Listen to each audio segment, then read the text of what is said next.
And Scroll of Thoth, episode 26, May 25th, 2015.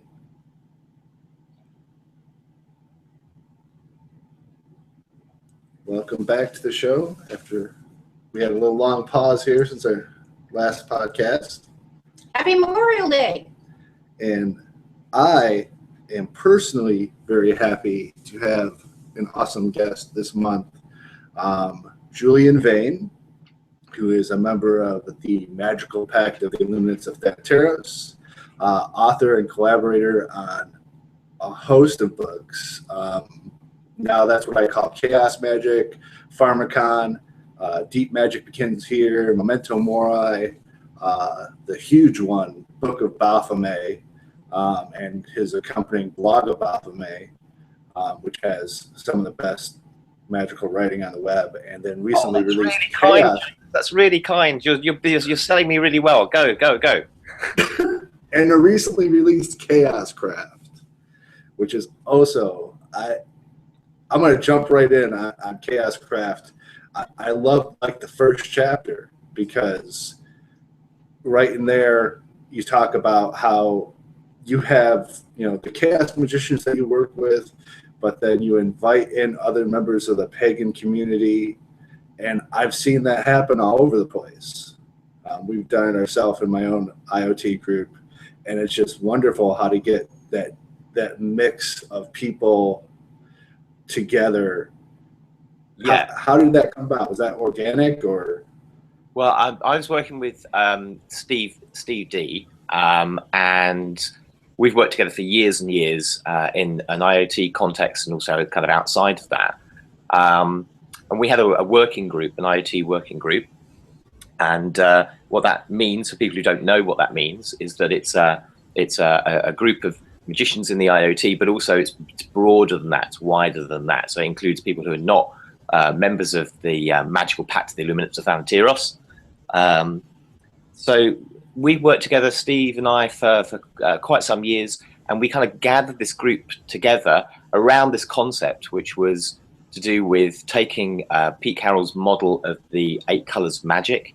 And because I come from a sort of Wiccan background in terms of my own spiritual path, making the obvious kind of connection between these two things, and it provided a series of thematic approaches to the workings that we did, working around the Sabbath. So nothing greatly adventurous in that sense, except in as much as we were bringing together lots of different ideas and traditions, as many groups do, really, and then recording that in the book. Did you find? The answer is organically. I guess the answer is organically. Yeah. Okay. So you know some people here, you know some people there. Hey, you want to do some magic? That's the way it works.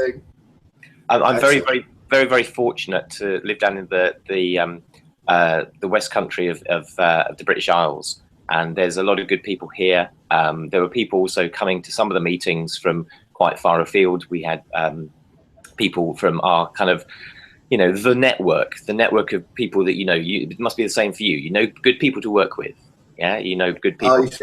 Get on with them as people, as individuals, and you're able to build really interesting ceremonial structures and ritual practice and so on together.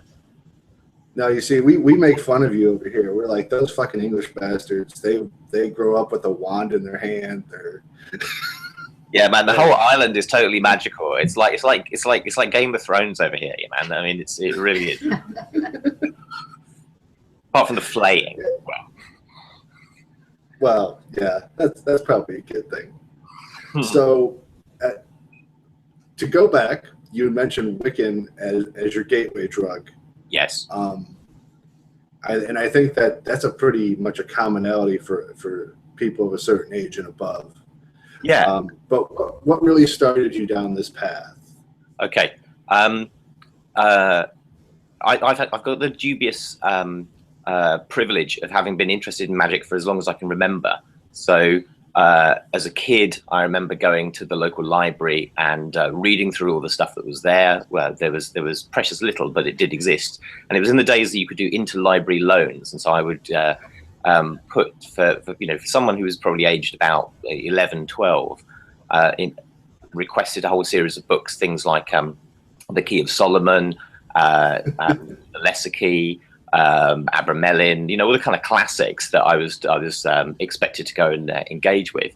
I found them very interesting, but what really attracted me to magic, because I guess this is just the sort of person I am, was the idea of group collaborative work and the coven model that was being presented through books and through little bits of the media, was this idea of a group of magicians coming together into this sort of quite intimate, powerful, magical space. And Wicca for me at the time was the environment within which that was most easily accessible. So you were reading Abramelin at age 11 or 12 and you understood it? Well, I probably understood it the way that an 11 or 12-year-old would understand it. Hey, most people don't make it to that in a lot older. Well, I guess, yeah, I mean, it was pretty early for me. So I got involved in working with my first coven when I was 16. But before that, I set myself a program and I did, yoga and meditation. I taught myself astrology back in the days when you had to do it longhand rather than relying on a computer. So yeah, while I should have been sort of probably out, starting to sort of, drink and smoke and do adventurous things in my sort of teens, I was mostly involved in those sorts of practices and looking for people with whom I could share those practices, because for me, those things are very much, I learn best from other people. And so the idea of finding a commonality and a community of practice, a sangha, if you like, was something that was a real driving factor for me quite early on. So that means that I've had a very fortunate time in the last, I guess, kind of 30 years or whatever it is, to work with lots and lots of different groups and lots of different settings. That's very exciting. Yeah, because it's not that way so much here. And we had talked a little bit before we started recording about, distance here in the U.S. Sure. being a huge factor with, everyone being so spread out. It's hard to get that group practice going. Most of the people I know started out solitary for quite some time before they get into that group. And I totally agree. The group dynamic it blows your head open. Well, when it works, and the rest of the time you just want to kill them all. It's true. But we're social creatures. As human beings, individually, we're quite sort of puny, really. But collaboratively, we're rapacious hunters and terrible destroyers and amazingly creative agents. And we're all of those things. We can do all of those things, and we do them best together. Well, speaking of creative agents, I was out haunting your blog. And the one that you did on duality. Yes, that was Nikki's one. It was nothing to do with me. Oh, okay. Well, at any rate, I just assigned that to my elemental spirits group for our next meeting, which takes place later this week. So that's their assignment for reading and coming prepared to discuss duality. She gives that assignment. That's really, really nice to know. That's really nice to know. I like the idea of any of the writing, whether it's Nikki's or mine or Steve's or whoever, being set as an assignment. That makes it even sexier. Well, we're a group that we meet twice a month, and then we do the 8 holidays together as well. So most of the time we have 1 or 2 discussion groups every month. Mm-hmm.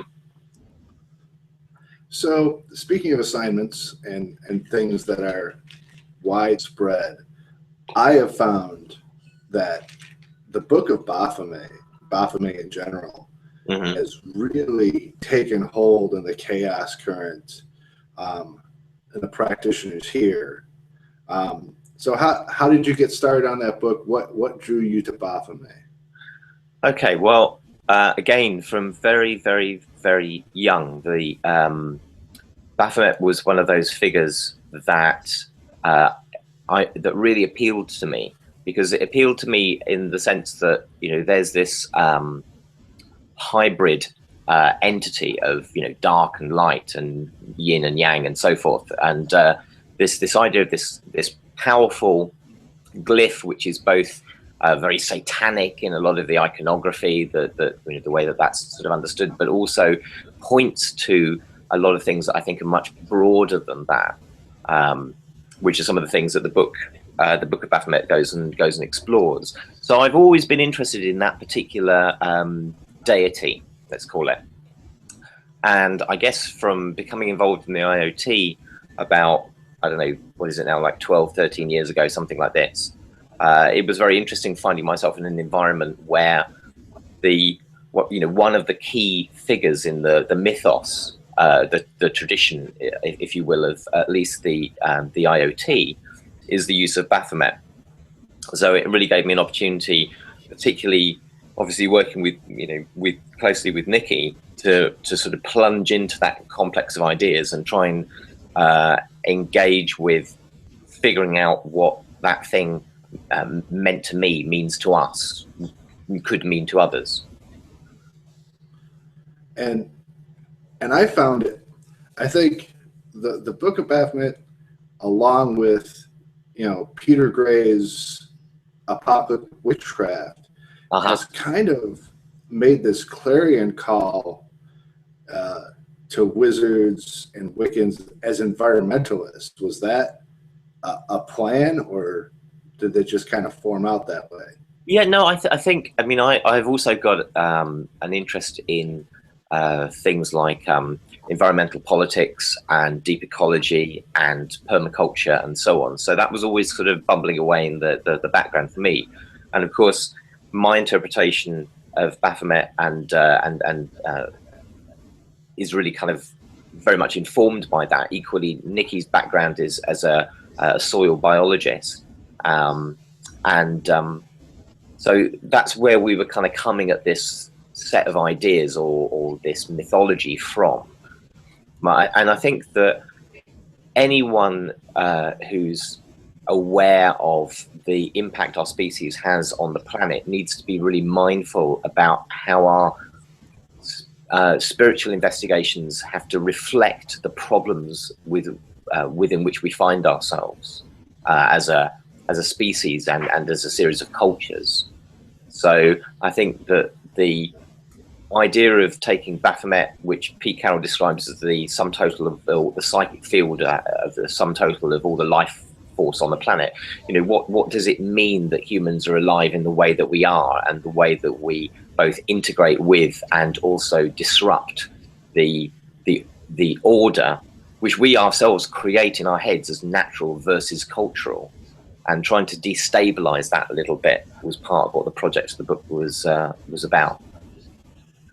And that's one of the reasons why, the opening part of the book doesn't, I like to think, doesn't read very much like a book on magic. It's this hopefully fairly poetically written description of how life emerged on the planet. So that, what you're looking at there is this really quite sort of big picture. What does it mean for us to be magicians wandering around in our circles shouting words of power and so on? What does it mean in terms of like the bigger picture of us as a species, us as a sentient form arising in this bit of the universe? And I think the book does that beautifully, starting out with that narrative and then going into history and the Templars, and you're halfway through the book and you're almost to the point like, so what does this have to do with any of this? And by the time you get to the end, it really comes together and you realize what that background means.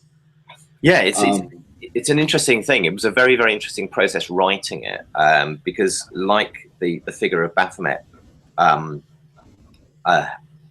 itself, the book is a kind of cut up. It's a collage of lots of different sort of essays and pieces, and essays in the sense of an attempt, a way of trying to disclose for ourselves and hopefully for the reader as well, some more of our understanding about what this entity means, what these thoughts are about. So it was written and rewritten to the point where it is genuinely hard for me to tell sometimes which bits I wrote, which bits Nikki wrote, which is is great, because that's the idea of Baphomet being this kind of confluence of all of these complementary and sometimes even contradictory ideas. Even the very And it doesn't hurt. It doesn't hurt at all that it's just dead sexy reading it either. Oh, thank you very much. Thank you very much. You know, even to the extent where is it Baphomet? Is it Baphomet? Is it Baphomet? I don't know. You know, I say tomato, you say tomato, whatever. I mean, you know, we can't even agree upon how to pronounce this thing, which is great, because it's about like life. It's about speciation. So it's not about, for me, coming up with a defined, you know, these are the sets of rituals that you do. This is the rubric. This is the credo. This is whatever. It's that process of uncovering the mystery of how living things speciate and ramify and change. And so I like the idea of Baphomet as being a figure which is very much concerned with that multiplicity and that sort of rhizomatic expansion, rather than this very sort of didactic kind of monotheism. Well, I found it very interesting that, coming from my background with voodoo and Santeria, that the images that we used in ritual was a double image of Baphomet and G'day, because they represented light or life and death, or the transition between life and death. And so they were the dual gods that we kept on the altar. Oh, that's cool. That's cool. That's interesting. It's interesting. Yeah, and that whole pronunciation thing is like, these are the different perspectives depending on where you are or how you're approaching it. You know, because you think, well, it's supposed to be a bastardization of Muhammad, so it should have a hard consonant, but then Levis Levi was French. When he dropped the T, who the fuck knows? Yeah, exactly. Even that very idea that the word itself is a sort of mishearing, misinterpretation, mistranslation, or rendering into a sort of French or other Romance languages of the name of the Prophet Muhammad, and looking at that period in history when that was happening, where Western Europe was encountering the Middle East and was encountering a whole swathe of like new knowledge that turned up in the form of a great example of this was just the fact that, you know, as the Crusades pushed further east, one of the things that they uncovered were books that were from classical writers that had been translated into Arabic and were part of that corpus of knowledge. So lots and lots of things about medicine, lots of things about science, lots of those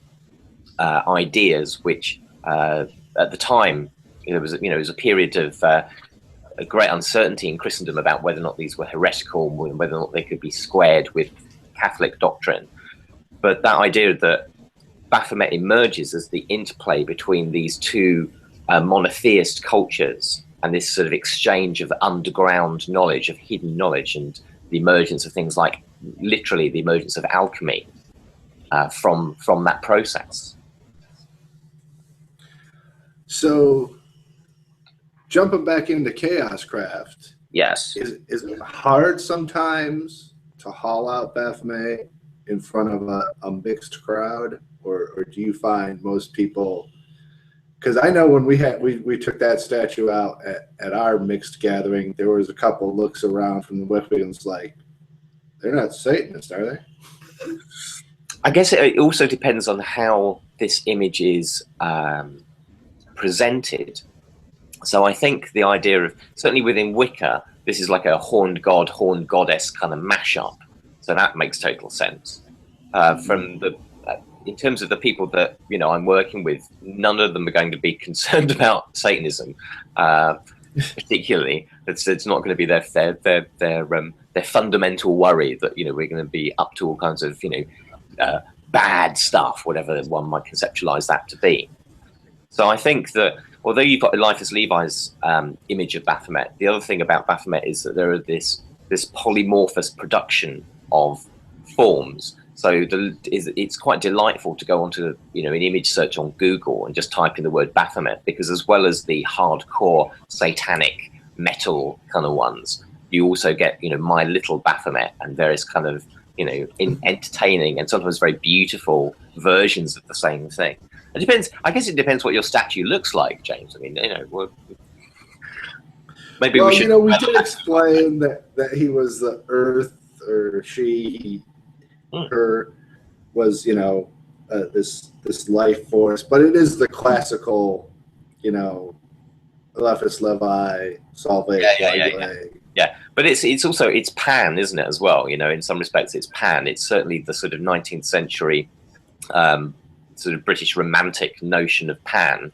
So it's this force which is, on the one hand, this kind of sexual kind of outpouring of the abundance of life, but also it's scary because it's death as well, and it is, you know, the dark and the reabsorption of those things which are implicit within life. That's one of the interesting things about life.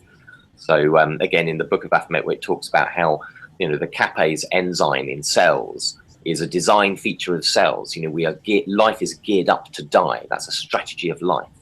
And so I think if you present even the Alephus Levi goat and say it's Pan, and Pan is both, you know, the piper of the gates of dawn that meets Ratty and Mole in Wind in the Willows, and Pan is also the terrifying god who appears in the writing of Arthur Machen. So it's both of these things. Yes, it's scary, but it's also really fascinating, and it's also really beautiful. Well, sometimes when we're dealing with people with particularly a Christian background, we talk about him as portraying the angel of light, because as the angel of light, he was dispatched by God, so to speak, to be his counterbalance so that life might continue and the cycle of life and death on the earth and in the heavens could take place.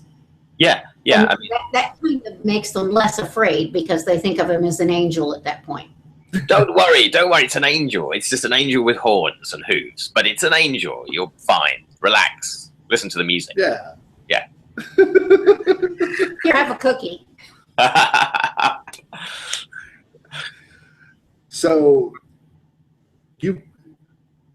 would you say that he is, she is, I'm bad with gender pronouns. Whatever. Baphomet is that thread through your work, or has it just been like one big push, something you had to get out?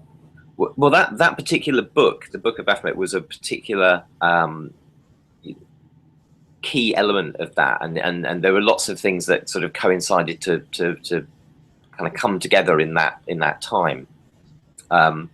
So, for example, at the same time as writing the book, I had the opportunity to take part in an art installation in Trafalgar Square on a plinth. So on a large raised stone platform, and to bring Baphomet into the center of the city. So I used a ritual mask and drumming and so forth. Amusingly, the footage, which was archived some years ago in the British Library, it's the only one of I think something like 24,000 videos that were shot, which is completely corrupted, and the data file can't be retrieved. So there's a few photographs of that time. So I guess you had to be there. But that was something that appeared as an opportunity at the time, and so I kind of was really focused around Baphomet as a figure while doing that work in a lot of different ways. I guess my focus at the moment has been to I've been doing lots of work which is more shamanic, I guess, in style. So within those sorts of contexts where we refer to the Great Spirit, in my head, that's Baphomet, really. That's what I mean when I say that. But my conception of Baphomet is includes, but isn't limited to, Alephus Levi's, scary goat thing. Gotcha. So you're exploring some shamanic work now. When I was looking through your back catalog there, Pharmacon was the one that jumped out at me. not going to get anyone in trouble here. Clearly. As far as what they may or may not be consuming in their own personal time. Indeed. But maybe tell us a little bit about that book, because I have not seen it advertised much or heard much about it. Okay, well, I wrote that one and published that one as a self-published short print run about, I don't know, 15 years ago now, something like this, and then it was reprinted by Mandrake of Oxford. It's a book which I'm working on something at the moment which kind of returns to some of that content, those themes. I'm very, very interested in the use of mind-altering substances, and I'm very interested in ritual technology that supports those things. So back in the day when things like LSD was being used therapeutically, very, very quickly people realized that it was about things like set and setting. And we have a whole range of settings that we can create with ritual practice. And so both the traditional and also the novel psychoactive chemicals that are coming into culture, to be able to develop and explore rituals, settings, to optimize the effect of those materials in a way that's safe and that's enhancing to the people involved. That's something that I find really fascinating, and I think is really, really important work, because I think magicians in all their different forms and ritualists have something to offer in that domain. Lots of people are out there taking drugs in different ways, and there's nothing wrong with, in my opinion, taking something purely recreationally. To recreate and to have fun is a perfectly laudable thing to want to do. But it's also the case that we have the technology for managing altered states of consciousness, and that's what those things produce. So we're able to maybe share those techniques with other people, maybe develop those things in terms of our own practice if that's something that appeals to us. And we have something to offer, I think, to those people who are engaged with taking drugs. Back in the day, I was one of the original hippies, and you know, the days of the original Woodstock and the Flower Children and that kind of stuff. And we used to drop acid on a regular basis. Mm-hmm. And what it taught me was that there was someplace else to go. It opened the spiritual world for me, and it showed me how to get there, to the point where I didn't have to do it anymore, because it led me down the path. Yep. And once I knew that it was there, I could get there by myself through like trance drumming and other things. Yeah, I think that sometimes we all have different stories about our engagement with those things. And firstly, thank you very much for being one of the original hippies, because that's a really important cultural change that's happened. You know, I was rereading some stuff recently about Albert Hoffman in a book called Mystical Chemist, and just looking at the kind of cultural significance of that period, particularly in the history of the United States, I think is something that one should be very proud of being a part of. And I think that, to go on to the point about, for some people, taking a psychedelic drug, let's say LSD, can be something which does cleanse the doors of perception and open up their awareness in such a fashion that they don't need to continuously, you know, do this or to make this part of their regular practice. But I think it's a very powerful thing that informs lots of people. And again, there are lots and lots of substances out there which have different ranges of effects. There's quite a move to look at the changes with regard to things like legislation and research in terms of psychedelics. And I think that it's a very important thing for people to engage with. It's certainly something that I find really fascinating. I think it's a very, you know, these are materials which are alchemical substances. They can transform us. And sometimes, you're quite right, they transform us in a way that's so permanent that we don't need to have them anymore. So that can definitely happen. Something that might be more accessible from obtaining and also a legal standpoint. Have you experimented at all with your local flora as far as psychoactive substances? Well, of course, as I don't know what the situation is in different parts of the United States, but there are various indigenous psychoactive substances here in the British Isles. The best known probably is the Liberty Cap, the psilocybin mushroom. It is, however, illegal to process them, to dry them, and it's kind of on the edge of legality as to whether or not you could go around a field chomping them from the grass. But I wouldn't necessarily recommend it. There are others. Is that and as far as I'm aware, there's no particular laws covering that in Britain. Obviously, there would be issues about whether you were giving this to other people or whatever. That might be problematic. But yes, I've experimented with Amanita. That's quite an interesting substance. It's not one that I know well yet, but yeah, that's something that is also has a great kind of lineage in terms of its traditional use.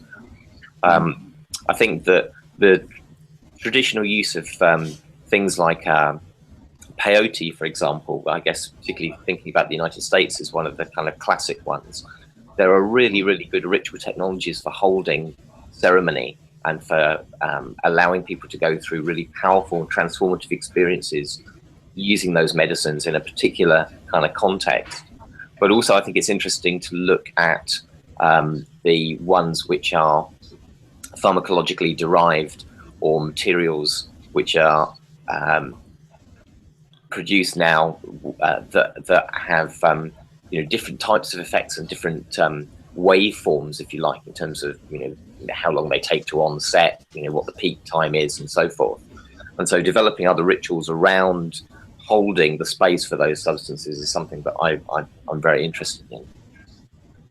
And that to me seems like valuable work, because all of these natural mind-altering substances, you almost always find a ritual associated with it in the culture in which they're found. Yeah, so I mean, having that corpus for the newer ones.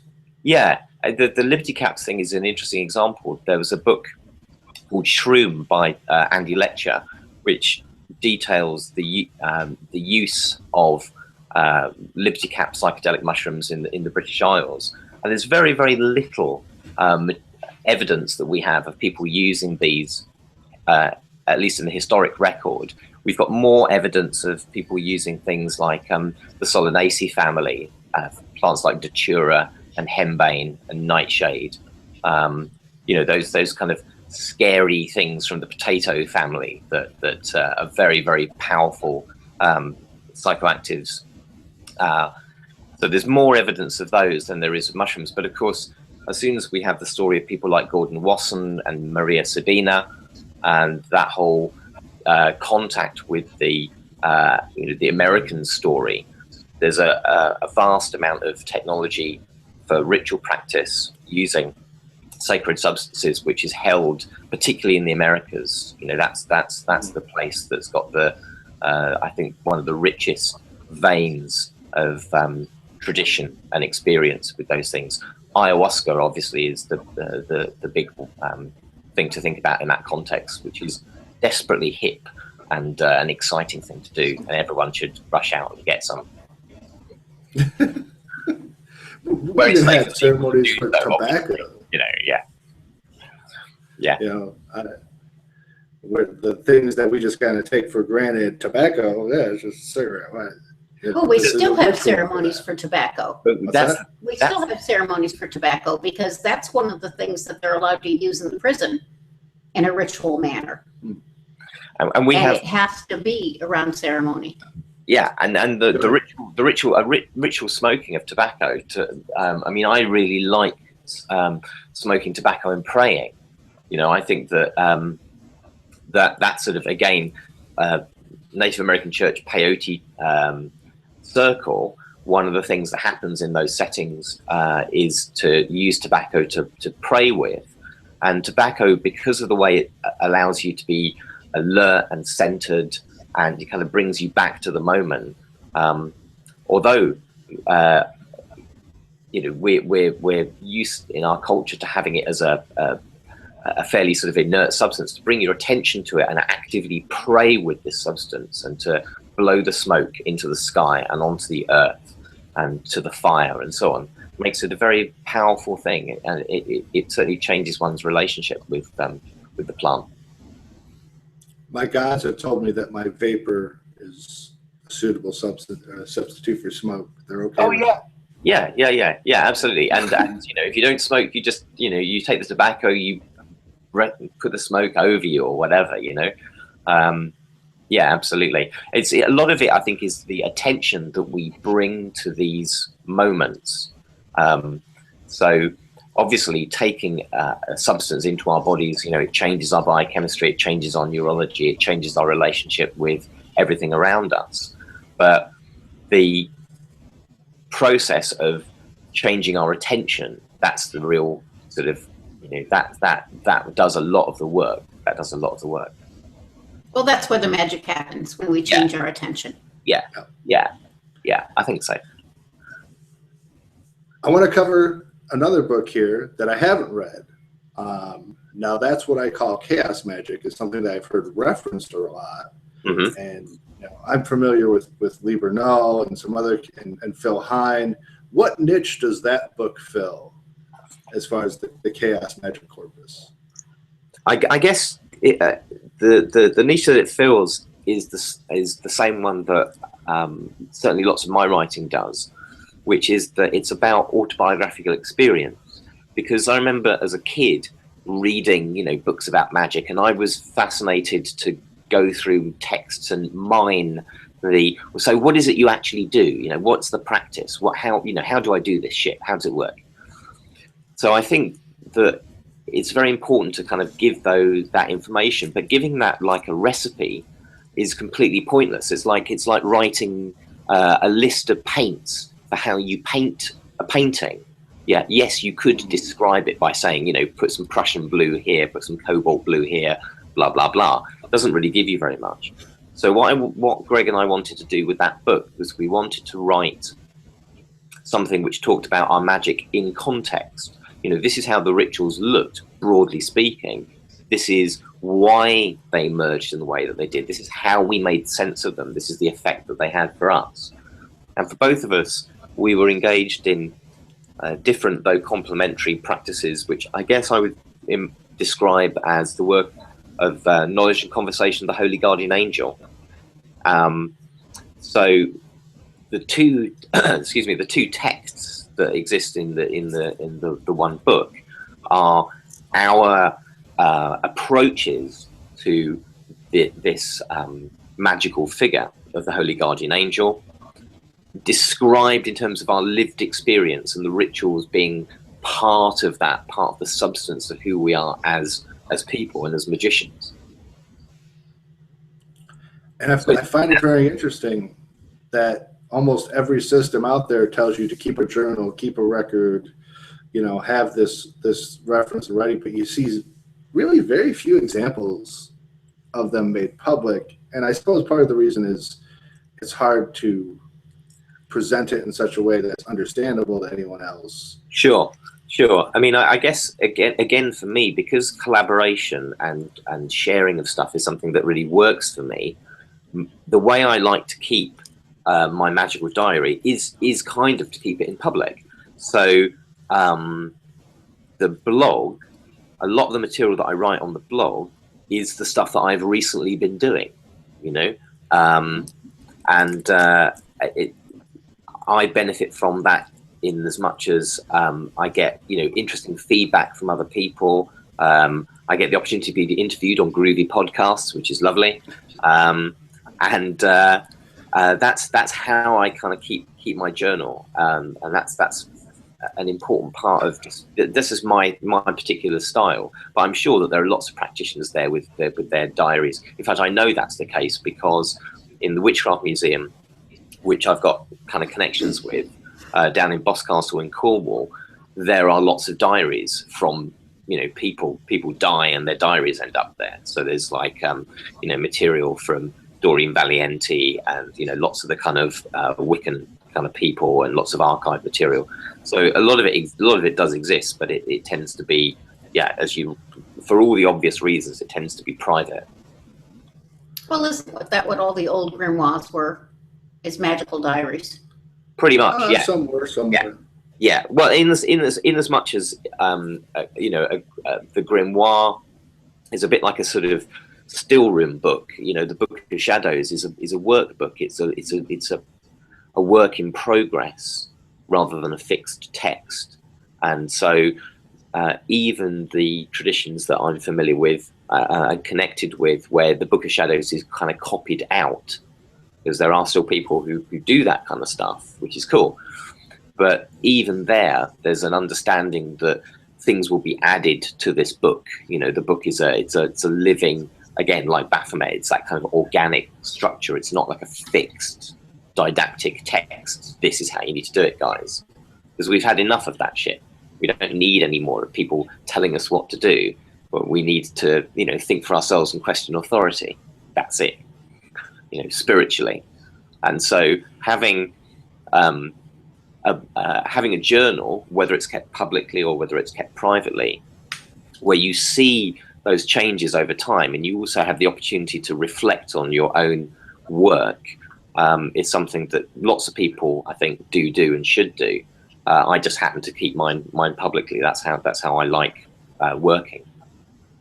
Yeah, I do the same thing, and I'm a lot less regular in updating it. But do you think the internet's changed your practice at all with this kind of ability to share in such a wide audience?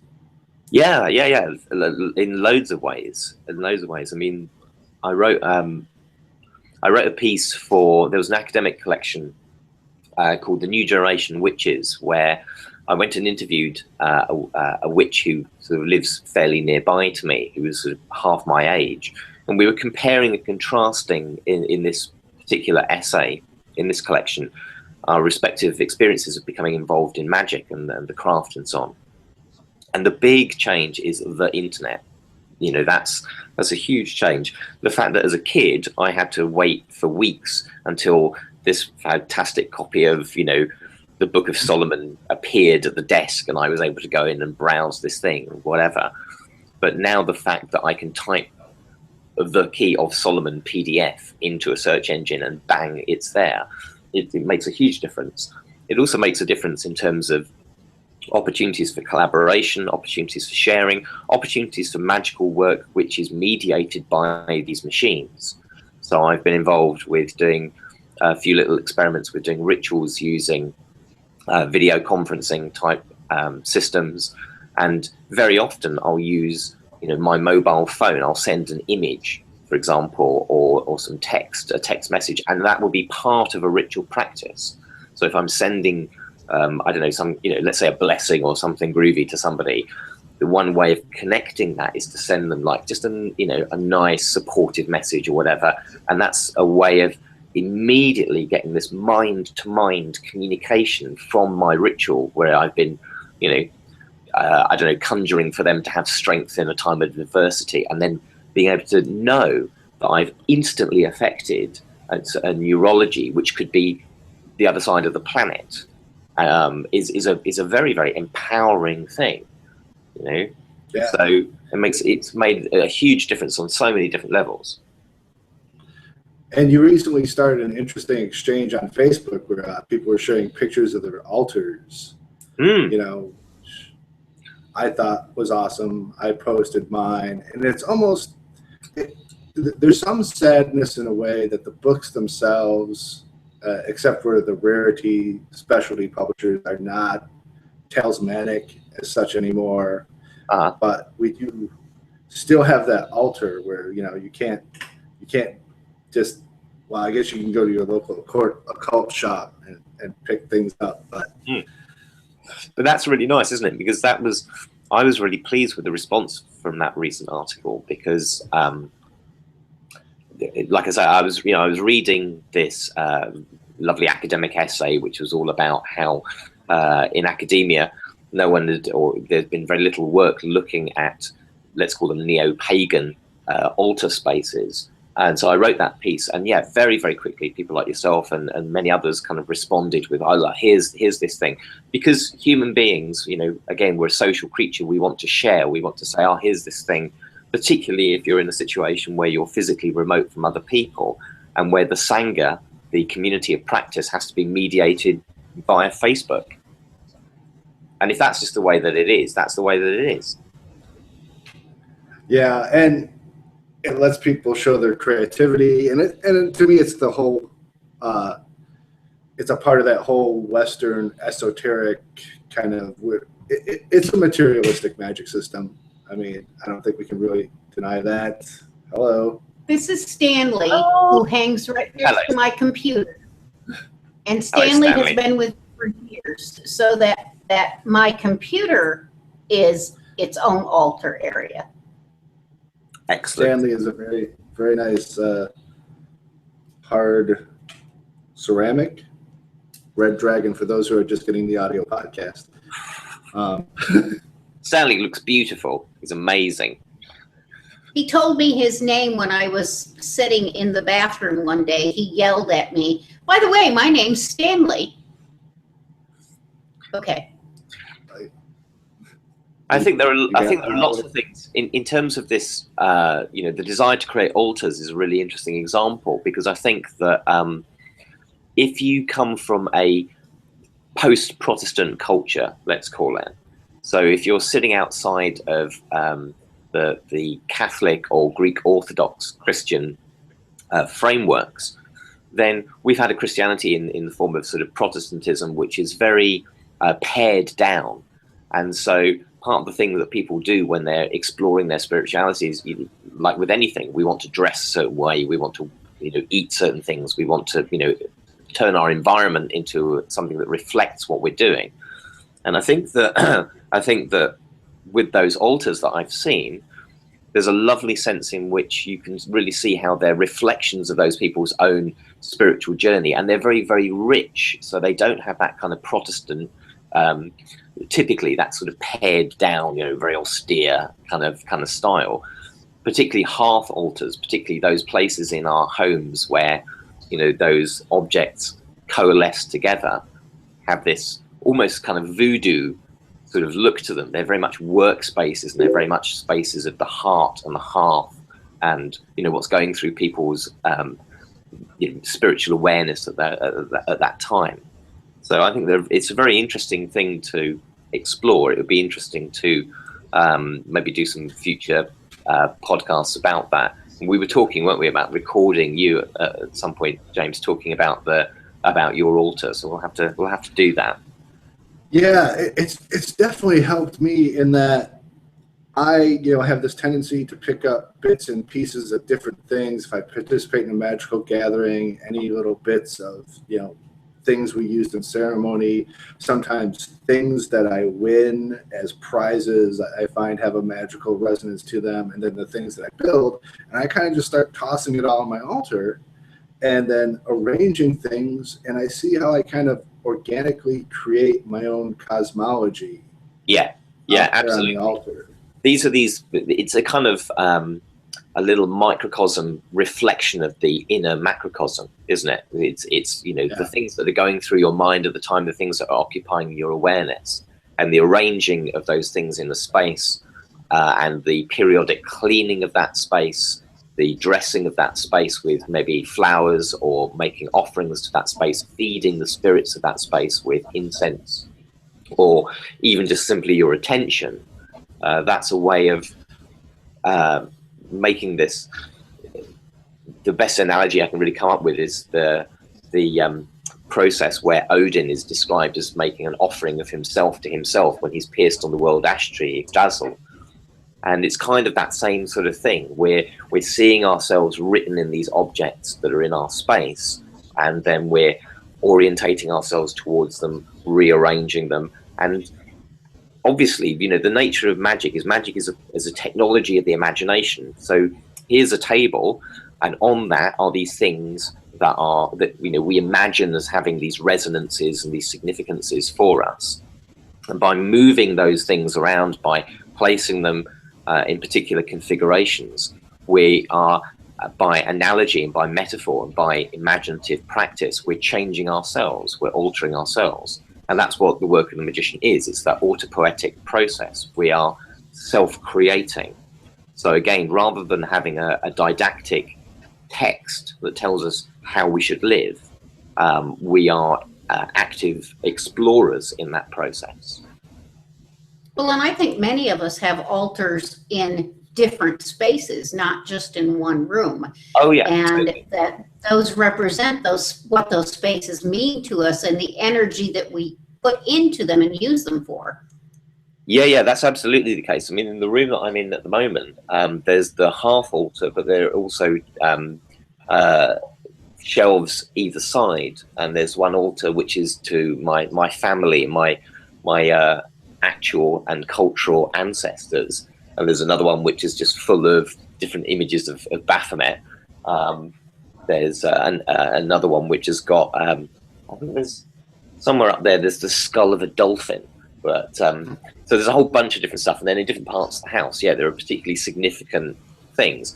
We're ritualizing creatures, humans, and so yeah, there are particular spaces in our houses that qualify, I guess, as altars. But it's pervasive, isn't it, in terms of our practice and in terms of the traces, the material traces that it leaves in our habitations.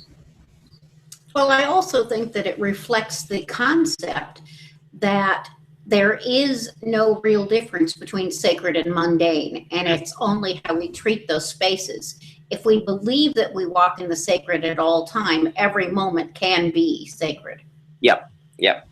Amen. We're coming up on an hour. What can we expect in the future from Julian Vayne? Okay. Well, the project that I'm working on at the moment kind of goes back to Pharmacon, in as much as I'm working on a book which is designed to help people who want to use psychoactive substances for, let's call them, spiritual purposes.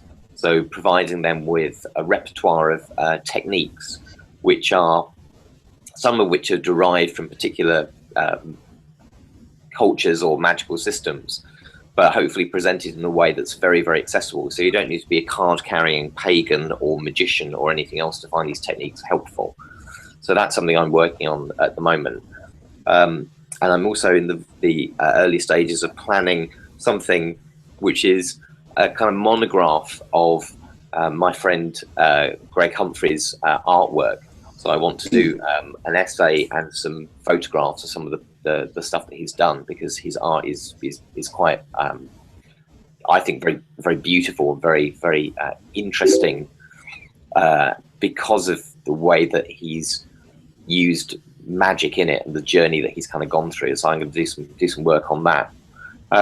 What else? I'm helping out with organisation of a big psychedelics conference, which is happening in July at the University of Greenwich, in London.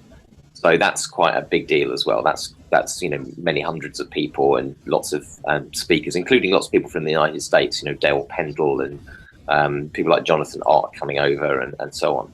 So that's something that's going to take quite a lot of time as we go over the summer, and that will be a very interesting event, bringing together people from this kind of shamanic discourse, the drug law enforcement interests, people who are neurologists, so kind of cutting edge science and spirituality. So that's something I'm really looking forward to. It's called Breaking Convention, if anyone wants to fly over from the US. It's going to be great. Breaking Convention, that's in July? Breaking Convention, yeah. University of Greenwich in London in July. 3 days of peace and music.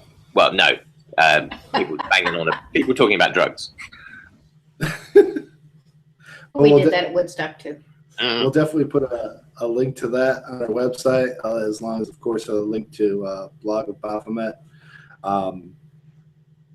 anything else that we always give our guests a chance to pimp on the show, where to find your works? What's the best place to go?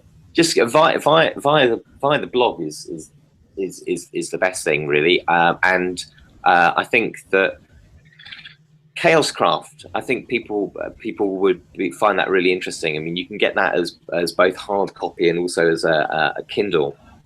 And I think that that's something that I'm hopeful that lots of people will engage with and explore a little bit, because I think that there's a lot of interesting practice, not just the kind of chaos magic meets sort of Wicca ideas in it, but there's a lot of material about the left-hand path, a lot of material about Vajrayana Buddhism, a lot of material about mindfulness practice and Gurdjieff's work and so on in that text, as well as the Wicca chaos mashup.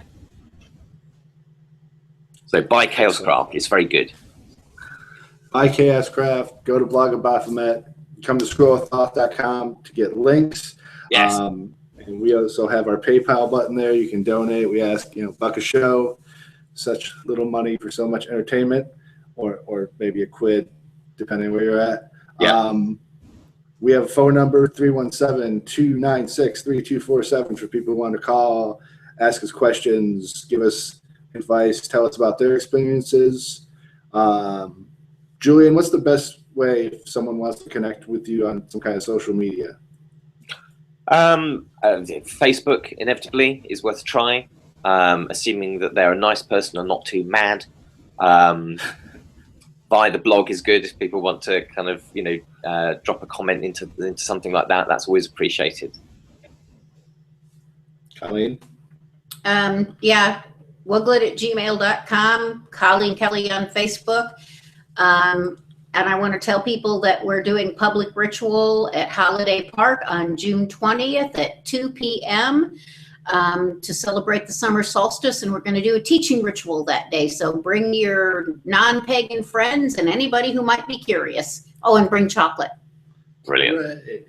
Great. And I am, of course, James L. Wilbur on Facebook, jameslwilbur.com, jameslwilbur.tumblr.com, scrollthoth.com.